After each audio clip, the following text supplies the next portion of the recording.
Bienvenue à La Santé au-delà des mots. Un rendez-vous avec des gens passionnés du réseau de la santé. Jean-Pierre Gagné, lui-même médecin, vous fera partager sa passion pour le domaine et vous fera découvrir une foule d'invités et d'acteurs clés du réseau. Voici votre animateur, le docteur Jean-Pierre Gagné. Bonne écoute.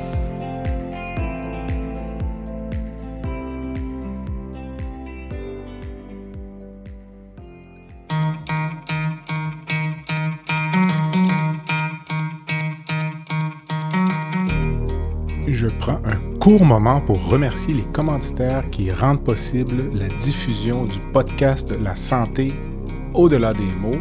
Beauchamp-Beaulieu Dessureau-Toupin, groupe conseil associé à la financière Banque nationale Gestion de patrimoine, LIM, le groupe Tige et Eurofin Environex.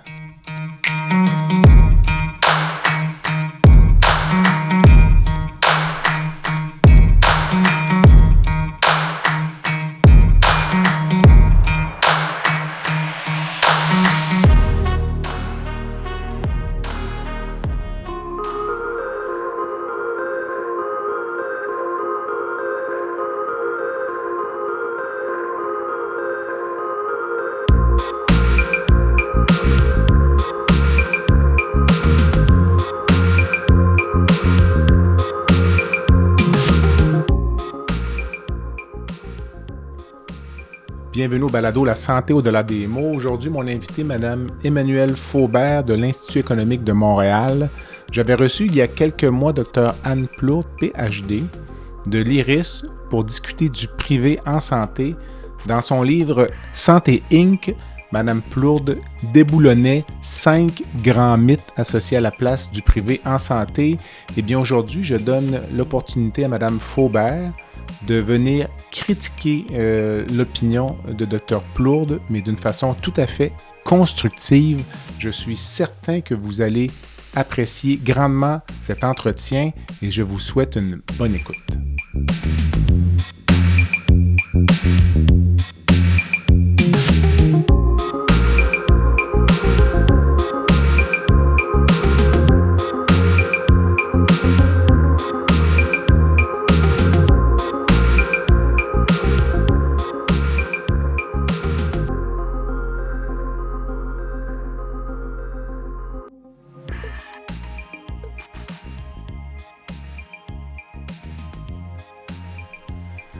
Bon matin, Mme Faubert. Bonjour. Vous allez bien? Ça va très bien, vous? Oui, c'est gentil, merci. On vit une période de tumulte, mais ayons espoir. Donc, le réseau de la santé va s'en remettre et certainement plus fort que l'ensemble de ses constituants. Donc, merci d'avoir accepté l'invitation au balado La Santé au-delà des mots pour discuter de la place du privé en santé.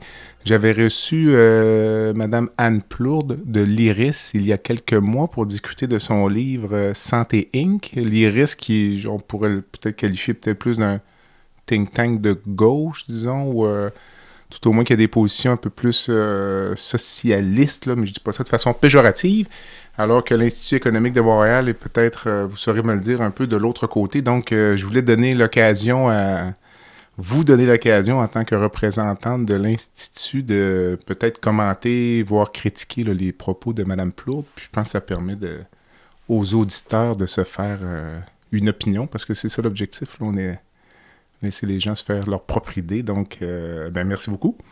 Donc, ça fait plaisir. Merci pour l'invitation. Excellent. Avant de commencer, peut-être me parler un peu de vous, là, donc des études plus en économie. Qu'est-ce qui vous amène à l'Institut? Puis un peu, par le fait même, qu'est-ce que l'Institut économique de Montréal? Là, donc, pour les gens qui vous suivent. Là. Oui, donc je suis une économiste de formation. J'ai fait mon bac en économie, en sciences économiques à l'Université de Montréal. J'ai fait une maîtrise en économie appliquée à HEC Montréal. Et qu'est-ce qui m'a amenée à l'Institut, en fait, c'est que j'aimais beaucoup faire la recherche. Okay. Et j'étais très intéressée par une recherche qui était plus appliquée, dans le fond. Et dans mon parcours universitaire, j'ai, en fait, sans vraiment m'en rendre compte, quand j'avais des projets à faire, je m'intéressais beaucoup à des sujets qui étaient reliés aux politiques publiques, les impacts des différentes politiques publiques. Et donc, quand j'ai réalisé que l'Institut économique de Montréal, c'était un institut qui faisait de la recherche de politique publique, et bien sûr, ça donnait qu'il y avait une ouverture. Donc, OK. C'est comme ça, j'ai fait application parce que je me suis dit, c'est exactement ce qui m'intéresse, faire de la recherche sur les politiques publiques, et étudier comment on pourrait avoir un Québec et un Canada plus prospères pour tout le monde essentiellement. Et l'Institut économique de Montréal, donc c'est un think tank, un institut de recherche indépendant, non gouvernemental, qui s'intéresse justement aux politiques publiques et comment est-ce que la liberté, un monde plus libre, mène aussi à une société plus prospère. D'accord. Mais est-ce qu'on pourrait qualifier, disons, l'Institut d'étant un peu centre-droit ou est-ce qu'on ça se dirait, ça, disons, pour que les gens comprennent bien un peu la position? Ou... Sur le combat politique, effectivement, c'est généralement plus associé centre-droit, justement parce qu'il y a une question plus de liberté individuelle qui est plus importante et comment est-ce que les mécanismes de marché et la liberté qui vient avec peuvent amener justement à une amélioration du niveau de vie pour tout le monde. OK. Dites-moi, alors j'avais bien compris, ça me rassure. Est-ce qu'on pourrait résumer en quelques mots là, ou en quelques phrases la vision de l'Institut sur la place du privé en santé ou c'est trop compliqué puis ça prend la discussion qu'on va avoir au cours des 40 prochaines minutes? En fait, c'est pas noir ou blanc, tout simplement. Le privé en santé, les deux réseaux ont leur place, le privé et le public. Et dans le fond, l'idéal, c'est ce qu'on voit plus dans d'autres pays de l'OCDE qui ont des meilleurs systèmes de santé que le nôtre. Ce sont des systèmes hybrides où le privé et le public agissent conjointement pour assurer une meilleure couverture et des meilleurs services pour la population. OK. D'entrée de jeu, je suis d'accord avec vous, donc c'est sûr qu'il n'y aura pas de chicane ce matin. Mais, je trouve, moi, l'impasse dans laquelle on est au Québec actuellement, là, une impasse majeure, vous allez peut-être m'en parler, c'est le financement. Le mode de financement public qui vient essentiellement des impôts fait qu'on est un peu limité parce que là, on est pris dans un carcan où on dit, je veux dire, mettons 60 milliards du budget global du Québec, qui est peut-être de l'ordre de 140 milliards, là, vous me corrigerez, va à la santé. Puis là, il y a comme la capacité un peu ou la possibilité de prélever plus d'impôts pour la santé. Alors, je sais pas, j'essaie de voir la solution à long terme pour les gens qui pensent qu'on ne peut pas explorer d'autres avenues. Je pense que si on ne sort pas de la boîte pour penser à d'autres sources de financement, je ne sais pas où on s'en va. D'autant plus qu'on sait que les dépenses vont augmenter. Là, donc, il me semble que c'est sans issue si on ne sort pas de ce cadre-là. Je ne sais pas. Mais vous avez tout à fait raison, parce que dans le fond, la solution qu'on a depuis des années, voire même des décennies, la solution automatique qu'on a quand il y a des problèmes en santé, c'est injecter plus d'argent dans le système. Et on voit bien, année après année, ce n'est pas la solution parce qu'on voit que ça ne fonctionne pas. On a des problèmes encore plus majeurs qu'il y avait avant. Certes, les problèmes sont aussi un peu différents dans le sens qu'on a une plus grande population ou si on a une population vieillissante. Tout à fait. Oui, il y a ça qui est un enjeu. Mais aussi, il y a tout simplement le fait que juste injecter de l'argent, c'est pas ça l'idée. Mais le problème, c'est que ce qu'on a en ce moment, c'est qu'on a un système qui est à grande majorité public. Oui, il y a du privé dans notre système, mais c'est relativement marginal dans le sens que la gestion globale, elle est très centrée, très centralisée. Ça se passe beaucoup dans les tours à Québec. Et ce qui fait en sorte qu'on a un quasi-monopole dans le système public. Et quand on parle monopole, qu'est-ce que ça veut dire? Ça veut dire peu d'incitation à innover, peu d'incitation à changer les choses parce qu'on sait qu'on est confortable dans la situation où on est, puis on sait que les autres vont pas aller ailleurs, donc on va juste continuer comme ça, ils n'ont pas d'autre option, donc il n'y a pas cette incitation-là à faire différent. Et c'est là que le privé peut avoir un rôle qui est très intéressant, c'est trouver des innovations, des façons de faire mieux, de façons de faire plus efficaces qui peuvent être testées dans un cadre qui est plus petit au début et après ça être implémenté dans un système plus grand dans son ensemble. Mais faire des changements dans un gros système, dans une grande machine bureaucratique, c'est très difficile. Donc, c'est là qu'avoir une plus grande variété de sources de soins de santé, ça permet d'innover comparativement à un gros système. Écoutez, on s'entend certainement là-dessus. Dans son livre, Mme Plourde débattit donc 5 grands mythes. Les gens pourront le lire, là, qu'on soit plus à gauche ou à droite. Moi, je pense que c'est important de lire, peut-être même plus important de lire des gens qui disent des choses qui vont un peu à l'encontre de nos idées. Je pense que c'est ça qui ouvre l'esprit.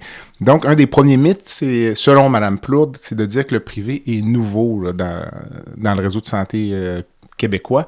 Mme Plourde dit non, ça a toujours existé. Là, donc, votre vision là, de la place du privé en santé depuis 50 ans, donc si vous résumiez ça un peu. Ouais. Mais en fait, c'est pas nouveau. Avant qu'il y ait la RAMQ et tous les hôpitaux soient transférés vers le public, c'était en fait un réseau qui était privé, majoritairement, entre autres, avec des congrégations religieuses. Ensuite, le contrôle a été pris par le gouvernement.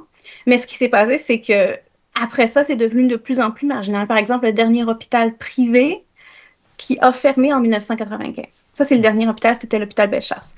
Et donc, depuis ce temps-là, le place du privé est devenu plus marginal. Bien sûr, on s'entend plus que les questions des médecins du réseau hospitalier, de la médecine de première ligne. Et donc, à ce niveau-là, puis le problème, c'est que justement, il n'y a pas eu ces innovations-là, il n'y a pas eu des changements qui auraient été nécessaires, mais il y a énormément de restrictions sur le réseau public, ce qui l'empêche de venir en aide au système public comme il pourrait. Puis, la prétention que le privé coûte moins cher, vous, quelle est la position de l'Institut économique là-dessus? C'est pas noir ou blanc. Okay. Et en fait, il y a dans l'étude qui a été faite, qui a été mentionnée par Mme Plourde, en fait, il y a des coûts importants qui ont été omis. Dans ce rapport-là, il y a des coûts importants, tous les coûts qui relèvent d'équipements et de salles d'opération. Ça, c'est des coûts dans une clinique privée, ils sont clairs, ils sont définis. Et c'est sûr qu'on les inclut. Alors que dans le réseau public, ces coûts-là, généralement, sont... Parce que on s'est rendu dans la capitation, dans le capital général du réseau public, c'est pas inclus dans le calcul des coûts. Donc, ce qui fait qu'au final, on se retrouve à comparer des pommes et des oranges. Donc, ce rapport-là ne peut pas permettre de déterminer si le privé coûte plus cher ou moins cher à cause de la différence de qu'est-ce qui est mesuré. D'accord. Mais effectivement, il y a des cas où c'est plus cher et d'autres cas où c'est moins cher. Par exemple, quand il est question des infirmières, il y a un rapport plus récent qui est sorti qui a démontré que ça dépend premièrement du type d'infirmière, ça dépend du type de poste. Il y a des cas, par exemple, où pour le remplacement dans les périodes, par exemple pendant l'été, pendant les vacances, ou pendant Noël, c'est plus avantageux financièrement pour le réseau d'aller utiliser des infirmières d'agence de façon temporaire que d'avoir des gens directement sur, excusez-moi le terme anglais, sur le payroll constamment, puis de faire ces rotations-là. Donc, alors que dans d'autres cas, avoir quelqu'un de régulier dans le réseau public, c'est moins cher. Donc, ça dépend vraiment des situations, mais il peut y avoir des avantages au niveau financier, au niveau privé, mais ça dépend des cas. C'est quand même, vous parliez que le fait que les coûts qu'on ne connaît pas dans le réseau public, puis je pense que c'était l'époque sous l'ère Barrette, on a commencé à essayer de comprendre ou savoir combien coûtaient les interventions chirurgicales. Ça a pris l'aide des cliniques privées à Montréal. Donc, on envoyait des patients, par exemple, avoir une prothèse de genou, de hanche, puis là, la clinique pouvait dire, écoutez, la prothèse m'a coûté, là, moi, là, comme...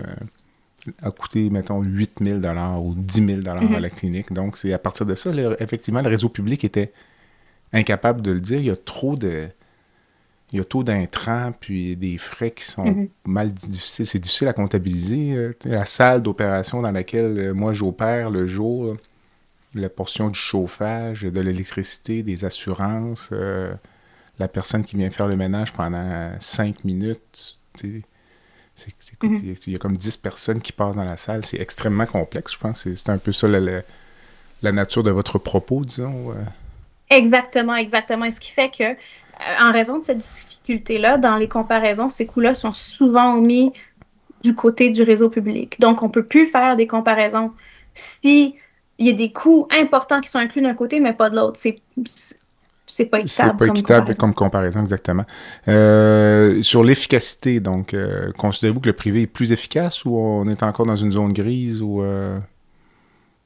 En fait, il y a certainement des gains d'efficacité au niveau privé. En fait, il y a des rapports qui ont montré que des exemples de chirurgiens qui travaillaient justement, qui faisaient une collaboration publique-privée. Donc, c'était des chirurgiens du réseau public qui allaient faire des chirurgies dans des plateaux techniques privés lors de ces collaborations de projets pilotes entre le réseau public et le privé.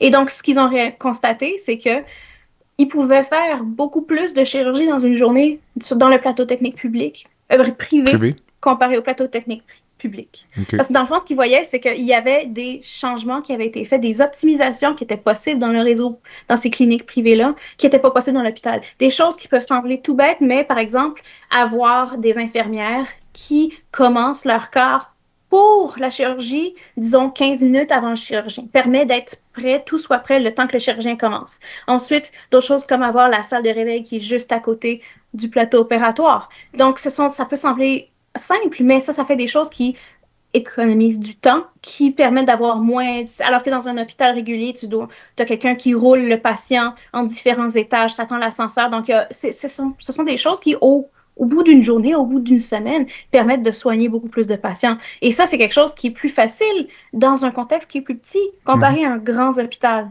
Tout à fait. Il y a la lourdeur administrative aussi, on l'a connu pendant la pandémie avec les lettres d'entente 108 que vous connaissez certainement, où les hôpitaux publics ont commencé à envoyer des patients dans les CMS, donc les centres médicaux spécialisés pour offrir des soins aux malades. Puis les hôpitaux ont transposé leur gestion d'hôpital public dans le réseau privé. Alors, du jour au lendemain, alors qu'un patient opéré dans le réseau privé avait un dossier qui contenait 4-5 feuilles, donc les feuilles principales, si vous voulez, la feuille de l'anesthésie, la feuille de l'infirmière ou autre, des petits paquets de feuilles imprimées avec toutes sortes de documents dont la pertinence pouvait certainement être mise en question. Puis l'efficacité, de mon point de vue aussi, il y a des petites choses qui sont intangibles là, pour connaître le propriétaire d'une clinique privée ici à Québec où, en fin de journée, il faisait le lavage lui-même. Là, je veux dire, il y avait comme des uniformes d'employés à laver, donc on va faire le lavage avant de partir, là, puis ça va être prêt demain, là, donc il n'y a pas besoin d'intervenir ou d'attendre ou faire venir quelqu'un en supplémentaire, venir chercher les choses ou se retrouver le lendemain, on n'a pas d'uniforme, on commence en retard ou autre. Donc, il y a des petites choses intangibles, peut-être aussi lorsque les gens sont prêts. Pour ce qui est quand même de la... Vous parliez tout à l'heure de réseau le fait que le réseau soit public, actuellement, Mme Plourde, pour elle considère quand même que tout ce qui est le réseau GMF, c'est un réseau privé pour elle, là, dans lequel, dans le fond, les médecins du réseau public travaillent. Là, comment vous pourriez l'expliquer, disons, ce fonctionnement-là? Ouais. Moi, je dis que c'est privé sur papier, pas mal seulement. Parce que dans le fond, ce qui se passe, c'est que l'idée d'avoir un réseau indépendant, le terme ici, c'est indépendant. Donc, ce qui se passe, c'est que les GMF, oui, sur papier, ils sont privés. Ils sont soit gérés par les médecins, soit par des entreprises qui gèrent ça. Mais la réalité, c'est qu'ils sont soumis exactement aux mêmes normes, aux mêmes objectifs, à la même bureaucratie que les GMF, genre de centres hospitaliers ou autres, qui seraient considérés public, comme Mme Plourde dirait plus probablement. Mais la réalité, c'est qu'ils sont gérés exactement... sont essentiellement gérés de la même façon parce qu'ils sont soumis à la même bureaucratie que n'importe quoi. Donc, essentiellement, oui, peut-être c'est considéré comme privé, mais c'est public. D'accord. Quatrième mythe, le privé réduit les listes d'attente. Est-ce que c'est vrai ou faux selon vous? En fait, c'est vrai, tout simplement dans le fait justement que dans les collaborations entre le système hospitalier et les CMS, ils ont montré qu'ils avaient réussi à faire une plus grande quantité de chirurgie. Justement, cette idée-là qu'un chirurgien pourrait faire plus de chirurgie dans une journée dans un CMS comparativement à dans un hôpital, simplement par le fait qu'il y a des gains d'efficacité. Donc, ça aide à réduire les listes d'attente, mais c'est certain que tant que ça aide à augmenter le nombre de chirurgies qui sont faites. Mais tant qu'il y a des gens qui attendent sur les listes d'attente et que le système public n'arrive pas à gérer convenablement les demandes, les besoins des patients, c'est sûr que les listes d'attente ne vont pas être éliminées. Donc, on peut pas... C'est pas... Le fait qu'il y en a encore des listes d'attente, c'est pas parce que la collaboration avec le privé fonctionne pas. D'accord. C'est parce que le réseau public, il n'y arrive pas tout seul, en fait. Et visiblement, le type de collaboration qu'on a en ce moment n'est même pas assez. Il y en aura toujours, essentiellement, des listes, à mon avis. Exactement. Que faites-vous de l'argument des gens qui disent que le réseau privé cannibalise un peu le réseau public là, en allant chercher des employés ou en recrutant le personnel ou même certains allèguent que les gens dans le privé vont dire, écoutez, on engage essentiellement des infirmières retraitées, par exemple. Donc, Mais là, les gens du public Exactement. les gens du public vont quand même dire, ces infirmières retraitées-là, s'il n'y avait pas l'attrait du privé, probablement qu'elles retourneraient dans le public. C'est pas si clair pour moi, je vous dirais. Donc, Pour avoir parlé à des infirmières et à des et médecins moi aussi. et du réseau public et du réseau privé, ce que j'ai entendu beaucoup, c'est que le réseau public agit souvent comme un filet de sécurité. Essentiellement, il vient rattraper des gens qu'on échapperait, du personnel de santé, donc des médecins et des infirmières, qu'on perdrait sinon. J'ai parlé justement des médecins du réseau privé. Beaucoup, ce sont des médecins qui ne sont plus capables de maintenir le rythme effréné du réseau public. Et donc, ils disent, j'aimerais ça, mais je suis plus capable de travailler à ce rythme effréné du réseau public, mais j'aimerais continuer à pratiquer la médecine. Donc, ils ont le choix, soit ils continuent à un rythme qui est insoutenable pour eux, ils ne sont physiquement plus capables, soit ils prennent leur retraite, soit ils vont dans le réseau privé, où là, ils peuvent avoir cette flexibilité qu'ils ne peuvent pas avoir dans le réseau public. Même chose pour les infirmières. On le sait, les infirmières sont vraiment brûlées par le système. C'est pas pour rien qu'on en perd beaucoup à chaque année. Et le réseau privé, c'est une dernière façon, c'est une dernière option qui leur permet de pratiquer la science infirmière avant de carrément changer de profession. Donc, il ne faut pas oublier que les médecins et les infirmières qui travaillent dans le réseau privé, là, ils travaillent pas chez McDonald's, ils soignent des patients. Donc, ça cannibalise pas. En fait, Mhm. moi, je dirais que même, oui, ça vient augmenter la quantité du personnel disponible parce qu'il vient réchapper des gens qu'on perdrait sinon.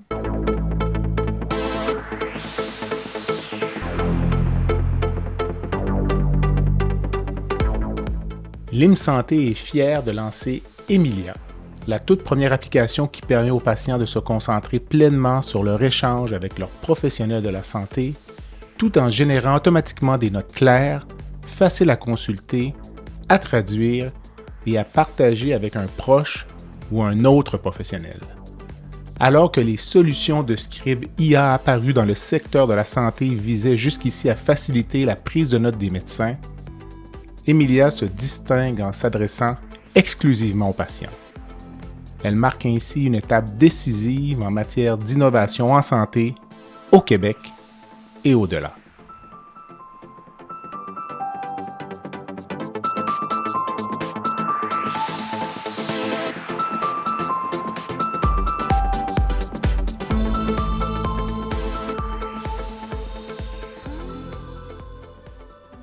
J'ai l'impression que peut-être aussi pour les infirmières qui font le saut, disons, vers le privé, parfois retrouvent un petit peu plus de liberté ou de latitude au niveau de l'organisation du travail. Peut-être des employeurs qui sont plus conciliants. Parce que moi, ce que j'entends parfois de certaines collègues qui sont retraités, veulent revenir, c'est pas toujours si évident que ça. Là. Les gens vont offrir 2 jours par semaine, vont se faire dire non ou... les gens, parfois, moi j'entends les gens qui disent, mettons, annoncent leur retraite aussi, ne sont même pas sollicités par le réseau public pour dire es-tu capable de rester ou autre. Ça a l'air plus facile, disons, d'aller dans le privé à temps partiel, plus agréable. Je sais pas, c'est des choses que vous entendez. Effectivement.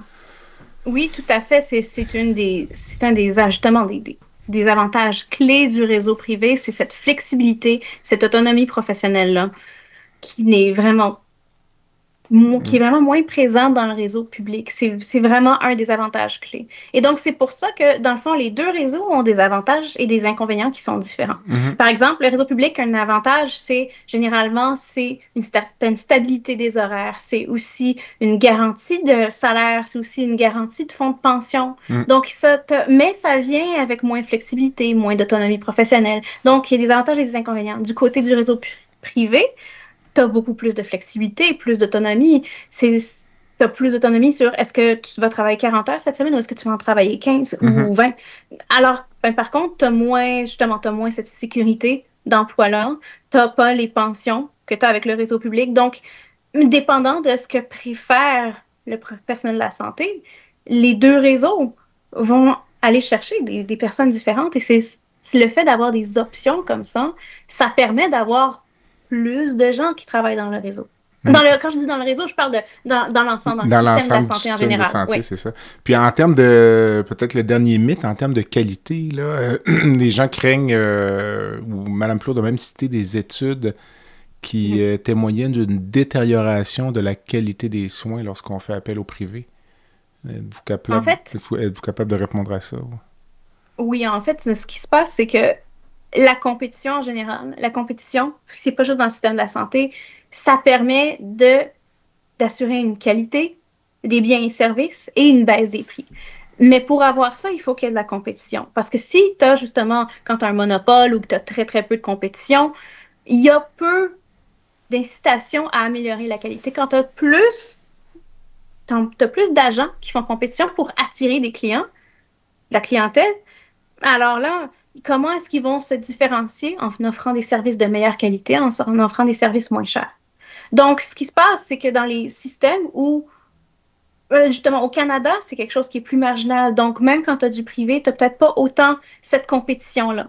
Mais dans les systèmes les plus performants, comme par exemple en Europe, quand on regarde en France, en Allemagne, tu as cette plus saine compétition-là et ça vient avec une grande qualité de soins. Par exemple, même, je dirais, il y a des hôpitaux en France privés à but non lucratif qui se sont démarqués à l'international pour la qualité de leurs soins et de leur spécialisation dans différents domaines. Et donc, c'est pas parce que c'est privé que la qualité diminue. Au contraire, il y a même cette opportunité-là d'améliorer la qualité grâce à la compétition et c'est comme ça qu'ils vont attirer les gens. Parce que dans un système où tu as de la compétition, quelqu'un qui offre des biens de piètre qualité, et donc dans ce cas-ci, des soins de mauvaise qualité, vont fermer leurs portes parce que ça va créer une mauvaise réputation et les gens vont plus retourner.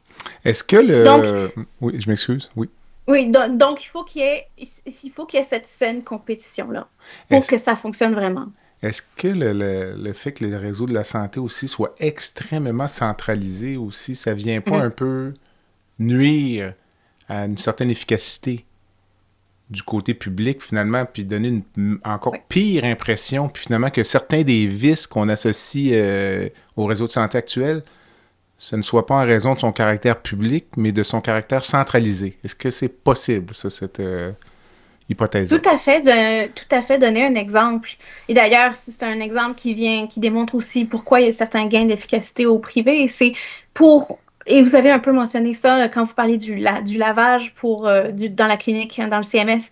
Mais alors que dans un hôpital, s'ils veulent acheter des nouveaux produits, que ce soit engager des gens pour faire de la lessive ou changer d'entreprise ou quoi que ce soit, ils veulent acheter de nouveaux masques, ils veulent acheter de nouvelles jaquettes ou des couvertures.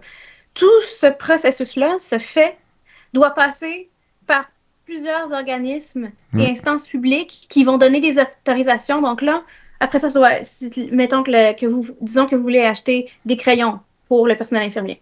Ça doit passer par la direction de l'hôpital. Après ça doit passer par le CIS ou CI3S, ou après ça, ensuite, ça doit passer par le Santé Québec. Et après ça, l'autorisation qui est ramenée, qui est descendue. Donc, il y a toute cette hiérarchisation qui est faite, centralisation, qui dédouble énormément la gestion du système. Et on se trouve avec un système où on engage des gestionnaires pour gérer d'autres gestionnaires. Donc, il y a ce problème-là qui est très grave et qui fait en sorte qu'il y a beaucoup d'argent qui est dépensé sur la gestion du système plutôt que sur les soins offerts aux patients. Et aussi, il ne faut pas oublier que, par exemple, dans le cas de Santé Québec, où quand les décisions sont prises à Québec, ces gens-là sont très loin de ce qui se passe dans les couloirs. Les personnes les mieux placées pour prendre les décisions pour ce dont ils ont besoin, ce sont les gens qui sont sur le terrain. Ce ne sont pas les politiciens, ce ne sont pas les gens dans les tours à Québec. Ce sont vraiment les gens sur le terrain. Et une décentralisation, ce qui est justement souvent plus le cas avec un réseau indépendant, d'où le mot indépendance, ça permet plus de décentralisation et une meilleure allocation des ressources. Écoutez, un exemple que j'avais en tête, c'est, puis je le raconte souvent, là, il y a quelques années, on avait besoin d'un gastroscope en salle d'opération. Donc, c'est un appareil qui coûte peut-être 40 000 $. Donc, dans le budget de fonctionnement d'un hôpital comme le CHU de Québec, c'est pas beaucoup vraiment. Là. Donc, puis la demande datait. Là. Je vous demande pas je vous dis pas de quelque chose qu'on a demandé en septembre, puis qu'en octobre, on tapait du pied. Là. Plusieurs années d'attente. Et à l'époque, notre infirmière chef de c'est avant Santé Québec, là. Notre infirmière chef de salle vient me voir, elle dit « Dr. Gagné, j'ai une bonne nouvelle. Là, l'achat du gastroscope a été approuvé par le ministère de la Santé. » Là, je me disais « Quoi? » T'sais, l'achat d'un appareil de 30 ou 40 000 $ ça a remonté jusqu'au ministère. Je me suis dit « On s'en sortira jamais. » Puis, vous parliez des gestionnaires, là, puis l'ajout, la statistique que j'ai en tête, c'est depuis 2020, le nombre de gestionnaires dans le réseau est passé de 9 000 à peu près 13 000. Et je vais certainement suivre le chiffre, là, si le projet de loi 2 est appliqué tel quel. Je ne serais pas surpris que dans 4 à 5 ans, on ait un 4 à 5 000 gestionnaires de plus, parce que ça va prendre du monde pour surveiller les docteurs. Là. Pour ceux qui sont intéressés, il y a des postes d'inspecteurs qui ont été affichés par Santé Québec. Donc, écoutez, c'est quand même très intéressant. Les gens qui ont peur d'une médecine à 2 vitesses, pour vous, est-ce que c'est une fausse crainte ou l'histoire de l'équité, puis tout ça? Puis... Premièrement, il y en a déjà une médecine à 2 vitesses.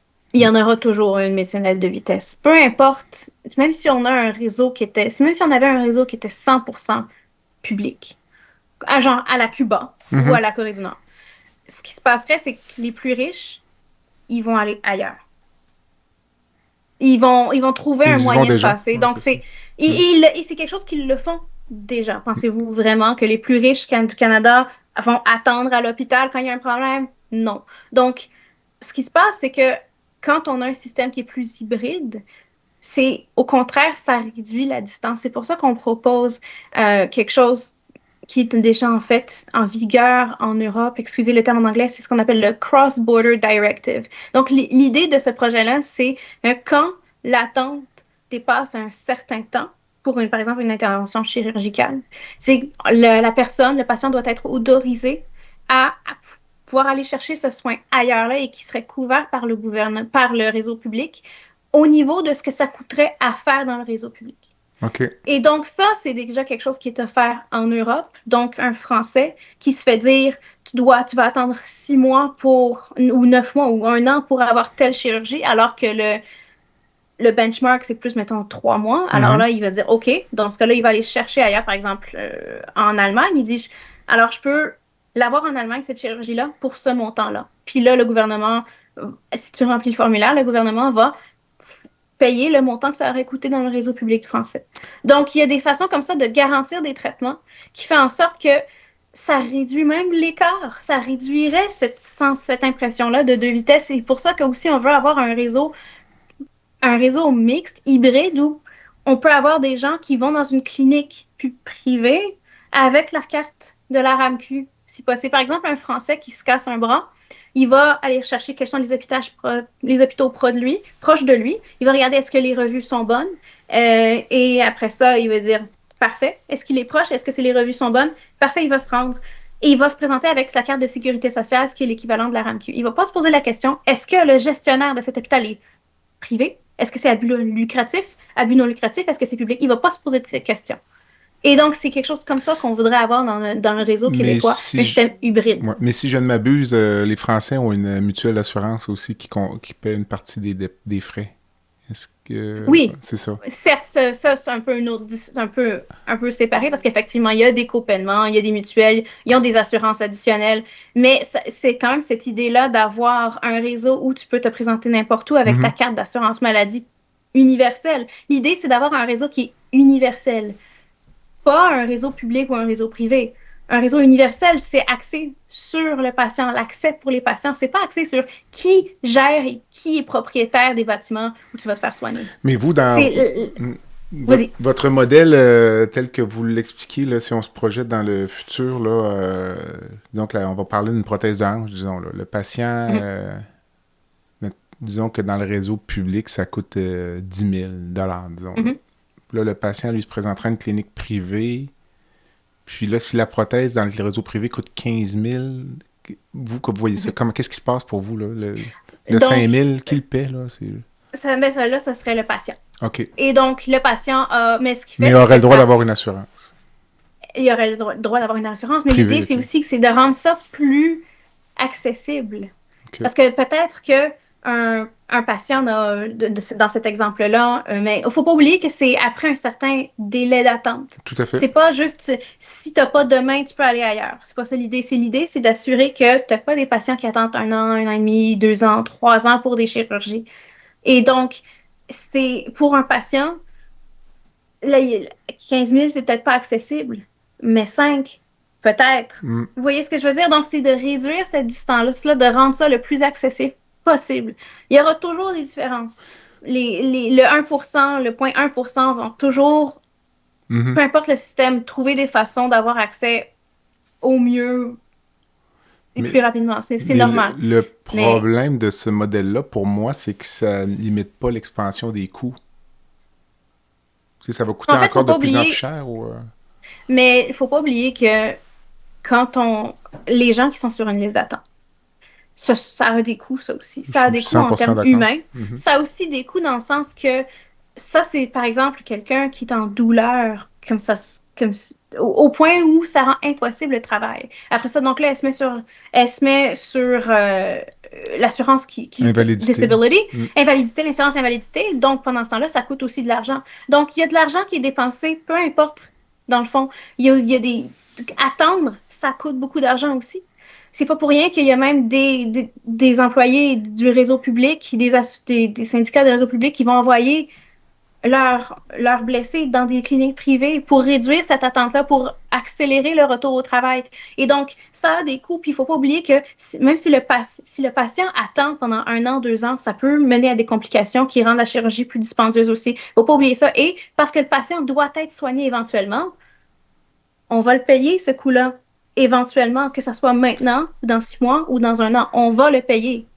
Je suis 100% d'accord avec vous. Ouais. C'est pas en attendant 1 an que ça va coûter moins cher. Non, non, ça nous coûte le même prix. C'est juste là, la différence, c'est qu'on permet de réduire la souffrance du patient. On lui donne une opportunité d'être soigné plus rapidement. Et aussi, ça évite des coûts, justement, d'assurance invalidité. Ça permet aux patients d'avoir une meilleure qualité de vie plus rapidement puis de potentiellement retourner sur le marché du travail plus rapidement. Donc, encore une fois, c'est pas noir ou blanc. Non, non, mais c'est ça. Mais en fait, votre propos souligne un des problèmes. Je parlais tout à l'heure, le fait qu'on est dans cette espèce de carcan où on considère que la santé, c'est une dépense pure, puis qu'il n'y avait aucun bénéfice économique au fait de soigner les gens. Puis vous le dites, donc il y a un bénéfice à enlever le patient de la salle d'attente ou de la liste d'attente rapidement. Donc, puis il y a également vous saurez me le dire, mais il y a un impact économique aussi au fait de prendre quelqu'un qui est malade, puis de le rendre fonctionnel à nouveau, productif. Puis en fait, mettons, moi, si j'opère un patient qui a un cancer du côlon, puis qui est employé par une compagnie, puis là, le patient retourne travailler après une semaine ou deux, peut-être un peu plus là, quand même, mais sans complications, retourne sur le marché du travail. Finalement, moi, le réseau de la santé, finalement, se trouve, qui est un réseau public, se trouve à engendrer une économie pour la compagnie privée qui n'aura pas à payer des primes d'assurance. T'sais, je trouve que le système est comme dans un vase clos où c'est une dépense pure, puis ça ne nous permet pas d'apprécier la valeur d'avoir des gens en santé. Je sais pas, il me semble qu'il manque quelque chose là-dedans pour qu'on sorte de ce modèle-là puis qu'on dise finalement, ben le budget de la santé, c'est 60 milliards, parfait, mais le PIB du Québec, sauf erreur, ça avoisine les 550 ou 600 milliards. Puis là, qu'on dise, ben parfait, à ce moment-là, nous, on contribue au PIB, là, moi, indirectement. Donc, peut-être que moi, ma chirurgie, je donnais l'exemple, un cancer du côlon, si j'enlève une résection intestinale, le tarif de la RAMQ, je vous dirais, c'est autour de, je vais vous dire, 1400 $. Là, mais ça se peut que les retombées économiques de ce geste-là soient de beaucoup supérieures à 1400. Je ne sais pas si vous, à l'Institut, vous vous penchez là-dessus, vous avez des réflexions. On n'a pas chiffré, mais c'est effectivement, ça représente énormément de coûts. Puis pas juste pour l'entreprise qui emploie ce patient-là, c'est aussi pour le système dans son ensemble. Parce qu'un patient qui est sur l'assurance invalidité, c'est quelqu'un qui n'est pas productif. Si on y va en termes un peu froid, je vous l'accorde, un peu froid, Ouais. c'est quelqu'un qui n'est pas productif, qui ne produit pas. Et donc, il ne faut pas oublier que la croissance d'un pays passe par la production de biens et services. Et donc, avoir un patient qui s'en remet des mois plus tôt de sa condition, que ce soit d'une blessure ou que ce soit d'une maladie, ça permet de ramener quelqu'un de plus dans la production qui mène à la croissance du PIB. Et il ne faut pas oublier que une croissance du PIB par habitant, c'est essentiel pour une amélioration du niveau de vie des gens. Et donc, puis aussi, un autre coût lié au temps d'attente dans les chirurgies. Là, c'est une donnée que j'ai juste au niveau canadien. J'ai pas cette donnée-là au niveau Québec seulement. Mais en 2021-2022, il y a au moins 13 500 patients qui sont morts pendant qu'ils attendaient des chirurgies, d'autres procédures ou des scans diagnostiques en 2021-2022 uniquement canadiens. Et donc ça, ce sont des gens qui attendaient pour des soins et qui sont décédés pendant qu'ils attendaient. Et donc, ces délais-là ont vraiment des coûts, ont des impacts importants sur les patients qui sont non négligeables. Il ne faut pas juste penser aux coûts, des dépenses qu'on a dans le système de la santé, mais il ne faut pas oublier qu'une population en santé, c'est une population qui participe à la société. Elle participe à la société en produisant, elle participe à la société en dépensant, et donc en faisant rouler une économie qui permet d'avoir une société qui est plus prospère. Donc, on veut réduire ces temps d'attente-là. Il ne faut pas oublier que Mme Plourde disait que cette dépendance-là au réseau privé, c'était un gros problème majeur. Mais moi, j'aimerais rétorquer que c'est pas cette dépense-là, ce n'est pas le problème. Les cliniques privées ne sont pas le problème. Elles sont un symptôme des problèmes de fonctionnement d'un système de santé, de notre système de santé publique qui craque de partout. C'est pas le problème, c'est le symptôme du problème. Si notre système de santé publique fonctionnait et n'avait pas de problème, on n'aurait même pas besoin de ça. Et dans ce cas-là, moi, je suis pour de notre côté, on est pour le libre marché, pour la liberté. Si si le réseau public n'est pas fonctionnel dans le sens qu'il n'arrive pas à faire des profits, ben ils vont fermer et c'est tout. On va laisser la place à autre chose. C'est ça l'idée du marché, c'est quand il y a un besoin, quand il y a une demande qui se crée ici parce qu'il y a un système de santé qui crée des problèmes qui ne fonctionnent pas, bon, ben, il y a de l'offre qui va être générée pour essayer de venir pourvoir à ces besoins-là. Et s'il n'y a plus ces besoins-là, ben alors il n'y aura plus de demande, donc l'offre va aussi disparaître. Donc, c'est ça que le marché... Donc, tant que notre système de santé public universel ne fonctionne pas, il va y avoir de la demande. Et c'est pour ça qu'on veut avoir un système qui est hybride, qui permet en sorte que les deux côtés collaborent pour s'assurer que les gens soient soignés rapidement. Le podcast La santé au-delà des mots est une présentation du groupe conseil Beauchamp, Beaulieu, Dessureau, Toupin de la financière Banque nationale Gestion de patrimoine. Comme nous croyons que la santé financière fait partie de la santé globale, nous sommes heureux de nous joindre au Dr Jean-Pierre Gagné pour vous souhaiter une bonne saison de la santé au-delà des mots.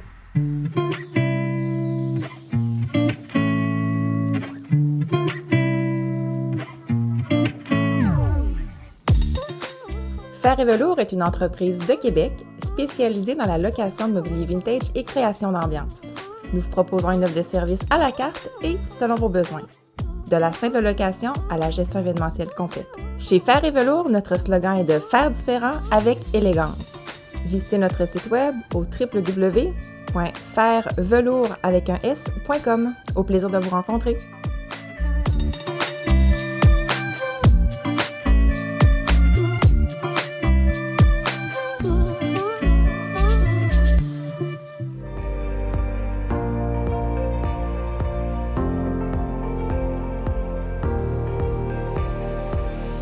Vous avez des commentaires ou un sujet à nous proposer ou même faire partie de nos invités, visitez le site web de notre balado à www.baladosanté.ca ou sur notre page Facebook de la santé au-delà des mots.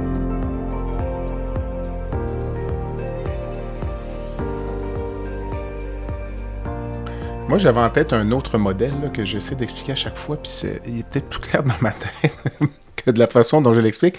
Mais le modèle dont vous parlez, moi, mon problème avec ça, c'est que ça n'injecte pas de nouveaux capitaux dans le réseau de la santé. Peut-être ça économise de l'argent, mais ça n'amène pas de nouveaux capitaux et les coûts vont augmenter. Là, si je pense seulement à l'immunothérapie dans le traitement du cancer, au vieillissement de la population. Donc, même si on envoie une proportion des patients se faire traiter dans le privé, ça n'amène pas plus d'argent, là, tu sais. Donc, on s'en va quand même dans un mur, je pense. Puis là, les gens ne seront pas disposés à voir le taux d'imposition augmenter pour... Donc, finalement, il va y avoir une diminution des services quand même. Puis, moi, je me disais, si on pensait en dehors de la boîte, il faudrait faire en sorte qu'une portion des argents dépensés dans le réseau privé reviennent dans le réseau public. Il me semble que si on avait une certaine ouverture d'esprit au cours des dernières années, on avait, par exemple, déjà des salles d'opération qui étaient disponibles le soir et la fin de semaine. Pourquoi est-ce qu'on n'a pas mis en place un modèle qui permettait à des entrepreneurs d'exploiter ces salles d'opération-là qui sont disponibles à travers un modèle privé et qu'une portion des revenus reste dans le réseau public? Puis encore là, moi, dans mon modèle le plus parfait, je voyais ça dans un contexte un peu vraiment décentralisé où un hôpital X, qui a une certaine autonomie, a, lui, son projet de médecine privée dans son hôpital, loue, par exemple, une salle d'opération à un CMS qui vient faire des protèges de hanches et de genoux le soir et la fin de semaine. Puis, pour chaque prothèse, il y a un montant X qui reste à l'hôpital. Puis, cet argent-là, on saurait que l'argent sert vraiment à financer des soins dans cet hôpital. Alors, les patients seraient peut-être même plus enclins à dire « Moi, ça me fait plaisir d'aller me faire opérer à l'hôpital Saint-François d'Assise. Ma prothèse de hanche me coûte... le tarif est à peu près 25 000 là, pour les gens qui font des recherches. Donc, ça me coûte 25 000 pour ma hanche, mais je sais qu'il y a un 5 000 qui reste dans le réseau public qui va traiter peut-être les patients qui ont un cancer, mais les patients de mon hôpital. Là, ça ne va pas dans une espèce de gouffre financier. Puis l'autre modèle que je vois... C'est que ça, c'était une chose. Donc ça donnerait des nouveaux argents dans le réseau. L'autre chose, c'est que je voyais bien peut-être, vous parliez tout à l'heure du concept d'aller dans le réseau public avec la RAMQ, mais il y a une surtaxe sur un paquet de choses dans notre société. Là, on parlait d'équité. L'équité, il n'y en a presque plus. Là. Si vous achetez un véhicule qui est plus cher, vous allez avoir une surtaxe. Est-ce qu'on pourrait imaginer un système, encore une fois, quand c'est décentralisé, où on dit, mettons, dans mon cas, disons, moi, dans 15 ans, là, j'ai besoin d'une prothèse de hanche. Puis on dit, écoutez, M. Gagné, là, ça fait quand même 50 ans qu'on fait vos impôts. Là. On sait combien vous valez. Ben, pour vous, la prothèse de hanche, là, elle n'est pas assurée par le réseau. Là. Que vous allez devoir défrayer un montant spécifique pour la prothèse de hanche, mais encore là, en sachant que cet argent-là reste dans le réseau public. Je ne sais pas, j'ai essayé de penser, parce que dans ma tête, il faut développer un modèle où on pompe des nouveaux argents. Puis on parlait, donc, le réseau de la santé, c'est 60 milliards. Le PIB du Québec, encore une fois, là, je dis 550. Puis vous le dites, là, les gens partent à l'extérieur se faire traiter. Alors, si ces gens-là, là, le multimillionnaire de Montréal, là, le chef d'entreprise, lui, moi, ce serait tout à fait extraordinaire que lui dise, moi, le temps qu'à aller me faire traiter à la clinique Mayo aux États-Unis pour mon angioplastie coronarienne, là, c'est offert dans un réseau privé de qualité à Montréal qui est associé au réseau public. Bien, ça me fait plaisir. Moi, le 50 000, je vais le donner, mais donnez-moi un service qui vient avec, par contre, là.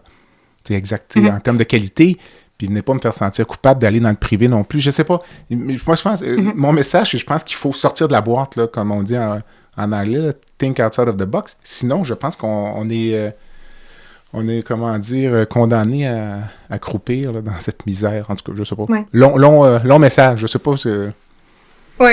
Donc, pour le premier élément, en fait, ça ressemble beaucoup, en fond, à une facette de ce qu'on appelle la pratique mixte ou dual practice, souvent le terme qui est utilisé en anglais. Donc ça, c'est la pratique où tu as des médecins qui travaillent simultanément dans le réseau public et le réseau privé. Au lieu de ce que nous, on a, qu'on appelle le va-et-vient entre le public et le privé, la majorité des pays dans le monde, en fait, autorise les médecins de faire les deux en même temps. Dans la même journée, exemple, pour que les gens comprennent bien. Pas nécessairement dans la même journée ou dans la même semaine, ou juste de façon, sans avoir à faire ce va-et-vient qu'on a.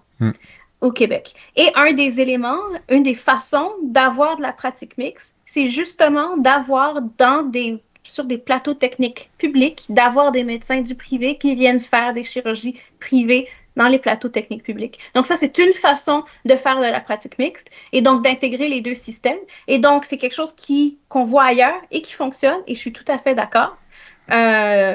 Moi, j'irais même plus loin d'avoir une pratique mixte plus standard de façon générale, mais c'est tout à fait quelque chose qui est possible et qui est fait ailleurs. D'ailleurs, la pratique mixte, ce n'est pas quelque chose qui est interdit selon la loi canadienne de la santé. C'est quelque chose qui est interdit au niveau provincial, pas au niveau fédéral, juste pour faire une distinction. Là. C'est important, oui. C'est le Québec qui a décidé que non, Nous, au Québec, c'est le va-et-vient.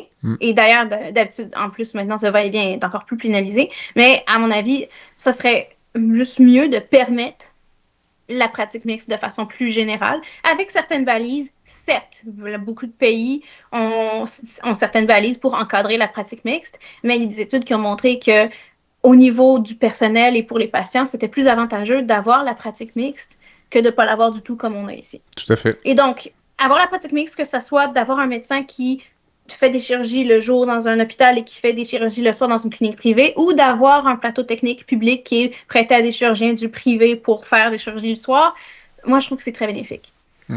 Ensuite, pour l'idée d'avoir une différenciation de couverture, personnellement, moi, je suis vraiment contre ça parce qu'on va avoir un système universel. Un système universel, c'est accès pour tous. Et donc, si on commence à décider que telle ou telle personne n'est pas couverte parce qu'elle est trop riche, moi, je trouve que c'est une pente glissante. D'accord. C'est dangereux pour le futur. Ça peut avoir des conséquences comme des conséquences unintended consequences. Excusez encore moi le terme Non, ça anglais. va. Ça peut avoir des conséquences imprévisibles. Et je trouve que c'est une pente glissante. On vient s'éloigner d'un système universel. Parce qu'on veut préconiser un système accès pour tous. Mais si on vient commencer à dire « toi, t'as pas le droit, toi, t'as pas le droit », mais dans les faits, l'argument que je vous donnerais, c'est que en même temps, on dit dans bien des cas, là, les exemples que j'ai en tête, les gens vont y aller de toute façon au privé, là, parce qu'on va leur dire, écoutez, mettons, vous avez 75, 76 ans, vous avez besoin d'une prothèse de hanche, vous êtes incapable de marcher, puis le patient qui a les moyens pour se faire opérer, là, ce qui peut arriver dans un premier temps, c'est qu'il va s'inscrire dans le réseau public, là, il va attendre 1 an, là. Il va attendre 1 an, pas de nouvelles. Puis finalement, il commence à prendre un peu de narcotique, il se prend en fauteuil roulant, puis là, il va se dire, finalement, je vais aller au privé. Mais il va le payer, là. Il va le payer de toute façon.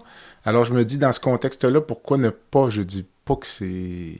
au moins envisager d'avoir cette discussion, ou de toute façon, puis peut-être qu'on pourrait avoir d'autres modèles. Est-ce qu'on pourrait envisager le fait de dire qu'on peut, dans certains types de procédures, pour une certaine proportion de la population, en fonction du patrimoine, de pouvoir décaisser des REER ou des fonds de pension sans impôt. Je sais pas. Tu sais, si on pense à des façons là, juste de pomper de l'argent dans le réseau, parce qu'on va en manquer d'argent, là.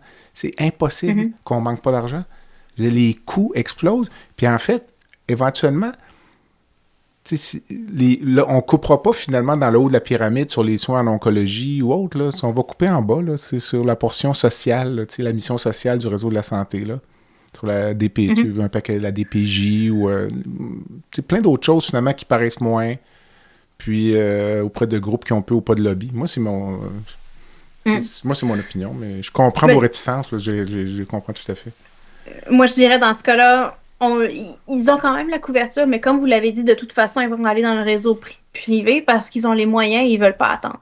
Et c'est correct. Donc, moi, je me dis, de toute façon, ces gens-là vont sortir de la liste d'attente. Donc, moi, je dirais, il ne faut pas de facto leur dire, vous n'avez pas accès parce que vous faites plus. Parce qu'après ça prend quelqu'un, probablement un fonctionnaire, qui va faire la décision, qui va prendre la décision de dire, toi, tu as le droit, toi, tu n'as pas le droit. Toi, tu es couvert, toi, tu n'es pas couvert. Et je trouve que là, il commence à avoir des risques au niveau moral qui peuvent être importants. Et donc, moi, je ne laisserais pas un fonctionnaire décider est-ce que cette personne, elle gagne trop d'argent pour être couvert, alors que non, c'est pas au fonctionnaire. Là, donc, non, à ce niveau-là, pour celui-là, je suis pas d'accord. Non, mais parfait. Ben, écoutez, de la façon, peut-être qu'on pourrait imaginer simplement, comme je dis, nécessairement sans la couverture complète, mais peut-être une petite surtaxe ou quelque chose. En tout cas, bref, aller chercher un peu plus d'argent. Mais ce que j'aimerais, c'est qu'on voit se développer un modèle où une portion des argents dépensés dans le privé reviennent dans le réseau public, là, finalement, puis augmentent les capitaux pour traiter des maladies qui vont aller en augmentation et pour lesquelles on va avoir des traitements qui sont curatifs. Là. Je reviens encore à l'immunothérapie dans le cancer, là, puis on est au tout début. Ça guérit des maladies qui étaient incurables il y a quelques années, mais ça va coûter très cher. Là. Ça va prendre de l'argent pour ça. Puis l'argent est dans l'économie. Il faut aller chercher cet argent-là. Là, mais je pense que ce que vous disiez par rapport à la pratique mixte, c'est pas mal un des meilleurs moyens parce que faut oublier que c'est quelque chose qui existe et qui a été testé ailleurs. Donc, moi, je pense que ça, c'est quelque chose qui pourrait... C'est quelque chose au niveau législatif, du jour au lendemain. On se dit, maintenant, c'est possible. Et c'est un changement qui pourrait être relativement plus simple à appliquer et qui permettrait, sans penser est-ce que c'est une surtaxe de tel point de pourcentage, alors que juste changer la législation pour dire le médecin n'a plus besoin de faire cet aller-retour, peut faire cette pratique mixte-là, ou peuvent louer les locaux dans les hôpitaux, ça serait un moyen relativement plus simple qui permettrait ça déjà à la base. Et après ça, on peut penser à d'autres choses, mais ça, c'en est un qui serait plus simple, qui peut sembler être penser outside the box, comme vous disiez, pour le Québec, mais pour le reste du monde, c'est standard. Écoutez, à suivre. On aura sûrement l'occasion d'en rediscuter. Donc, je vous remercie beaucoup. Ça a été très intéressant. Il y a toujours une petite section baguette magique en général dans mes balados, donc on atterrit ça. Puis des fois, ça permet de compléter l'entrevue ou d'ouvrir un autre horizon. Donc, si vous pouviez, vous, changer une chose dans le réseau de la santé aujourd'hui, une chose par magie, ce serait quoi? Une chose par magie? Je dirais avoir une gestion plus décentralisée du système de santé. Donc, pas de Santé Québec, pas de cette machine, de ce monstre de bureaucratie qu'on a en ce moment, avoir un système qui est plus axé sur le patient et une gestion qui va du bas vers le haut plutôt, et une gestion hybride, d'avoir un système hybride. Donc ça serait... si je peux faire ça comme ça, avoir un système hybride avec la pratique mixte, ce serait ça. Et je comprends que la position de l'Institut économique de Montréal, ce serait peut-être d'abolir Santé Québec. Êtes-vous... Santé Québec, c'est beaucoup une centralisation. Ça ramène beaucoup de décisions à Québec. Ça ramène beaucoup de gens sur le même syndicat. Ça fait en sorte que tu as beaucoup de décisions qui sont vraiment centralisées. Le problème, c'est qu'il ne faut pas oublier que, par exemple, dans le cas des négociations de contrats, les conditions de travail, les conditions contractuelles qui vont attirer un employé en Gaspésie, par exemple, ne sont pas les mêmes que les conditions qui vont attirer quelqu'un à Montréal. Et donc, avoir une seule table de négociation pour tout le monde dans l'ensemble de la province, ça peut causer des problèmes. Ou si avoir justement plein de gestionnaires pour gérer la grande quantité d'autres gestionnaires qu'il y a dans le réseau, c'est de l'argent qui est gaspillé dans l'administration, qui n'est pas dépensé sur les patients. Et donc, non, moi je pense qu'il faudrait enlever Santé Québec. Bon, je suis d'accord avec vous, 100%. Avez-vous une rencontre de rêve, une personne que vous auriez aimé connaître ou vivante ou décédée? Adam Smith, un des pères de la science économique. J'aurais aimé avoir une discussion avec lui et juste discuter de qu'est-ce qui... Juste l'écouter parler, quoi, de sa philosophie de l'économie en général. Donc ça aurait été très intéressant. Écoutez, c'est un excellent choix, donc c'est une première. Écoutez, Madame Faubert, je vous remercie beaucoup. Ça a été très intéressant. Je pense que ça fait une bonne contrepartie là, donc, à l'entrevue que j'avais eue avec Madame Plourde de l'IRIS. Puis ça permettra aux auditeurs de se faire une idée peut-être sur la place du privé en santé, puis de contribuer à alimenter un débat qui est sain et serein. Donc, merci. Merci à vous. À bientôt. À bientôt. Voilà ce qui complète le balado de cette semaine. Merci d'avoir été à l'écoute et le Dr Jean-Pierre Gagné vous donne rendez-vous la semaine prochaine pour un autre épisode, La santé au-delà des mots.